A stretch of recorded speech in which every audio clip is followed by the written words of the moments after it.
सड़क से लेके सोशल मीडिया तक एक ही आवाज़, मनीषा के लिए न्याय।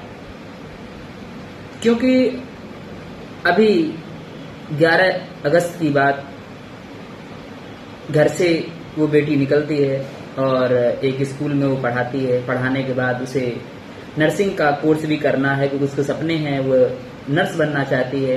तो अपने कॉलेज में जाती है और वहाँ पे जानकारी जुटाती है और अपने पिता को फ़ोन करती है कि आज थोड़ा मुझे लेट हो जाऊँगा, आने में लेट हो जाऊँगी और मैं आ जाऊँगी।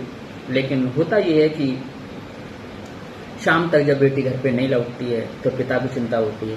पिता देखने जाते हैं, स्कूल में पता करते हैं, कॉलेज में पता करते हैं, तो वहाँ पे बताते हैं कि यहाँ पे कोई ऐसी जानकारी नहीं है, यहाँ पे बेटी नहीं है। तो फिर वो और उन्हें चिंता सताती है। तो इसके बाद वो जाते हैं कि पुलिस स्टेशन में पहुँचते हैं और पुलिस वालों से गुहार लगाते हैं कि हमारी बेटी गुम हो गई है। तो पुलिस वालों का जवाब कुछ अटपटा सा होता है और वहाँ से निराशा हाथ लगती है। तो किस तरह से रात गुजरती है परिवार की, इस तरह से 12 तारीख निकल जाती है। 13 तारीख को खबर आती है कि आपकी बेटी एक कोई उस कॉलेज से लगभग 500 मीटर दूर एक लाश पड़ी हुई मिलती है और बताते हैं कि उस बेटी की है। तो पिता बहुत ही दुखी होते हैं, वो पहचानते हैं तो उनकी बेटी थी। कहने का मतलब ये है कि जब वो लाश देखी गई तो कुछ संदिग्ध परिस्थितियों में थी, जैसे कि उसका जो सिर था वो थोड़ा सा अटका हुआ था, खाल लटकी हुई थी और चेहरा पूरा जला हुआ था। और बताते हैं कि उसका पोस्टमार्टम हुआ। पोस्टमार्टम होने पर पता चला कि उसने जहर खाया, शरीर में जहर पाया गया है। तो अगर व्यक्ति जहर खाएगा तो फिर उसकी गर्दन अलग क्यों होगी, और गर्दन अलग होगी तो फिर चेहरा क्यों जलेगा। ये सारे संदिग्ध प्रश्न सोचने मजबूर कर देते हैं। तो फिर दूसरी बार पोस्टमार्टम होता है। अब की बार पता ये चलता है कि जो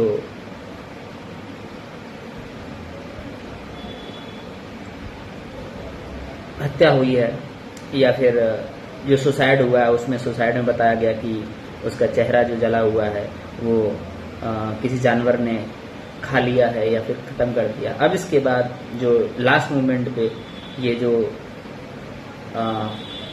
एक आंदोलन की जो लहर है पूरे देश में फैल गई, बहुत सारे लोग इकट्ठा होने लगे। यहाँ तक किन्नर समाज के लोग भी आ गए और वो कह रहे हैं कि हिंदुस्तान को हो क्या गया है, हम लोगों को ही आना पड़ेगा जब हिंदुस्तान के लोग नहीं समझ रहे हैं।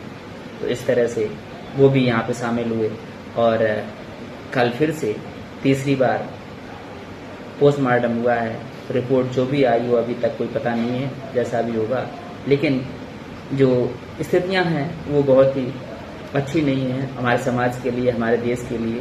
क्योंकि एक साधारण जन के लिए, सामान्य परिवार के लिए सुरक्षा जो सबसे बड़ी चीज़ है, अगर वो सही ना हो तो समाज में जीना ही बेकार है। और जब व्यक्ति परेशान होता, दुखी होता, तो कहीं ना कहीं गुहार लगाता है। लेकिन जब उसकी गुहार नहीं सुनी जाती है तो फिर आम जन को साथ में होना ही पड़ता है और सभी को आम जन के साथ होना चाहिए। और हम सभी मनीषा के परिवार के साथ हैं और ईश्वर से चाहते हैं कि न्याय सही मिले और जो दोषी हैं उनको कड़ी से कड़ी सजा दी जाए।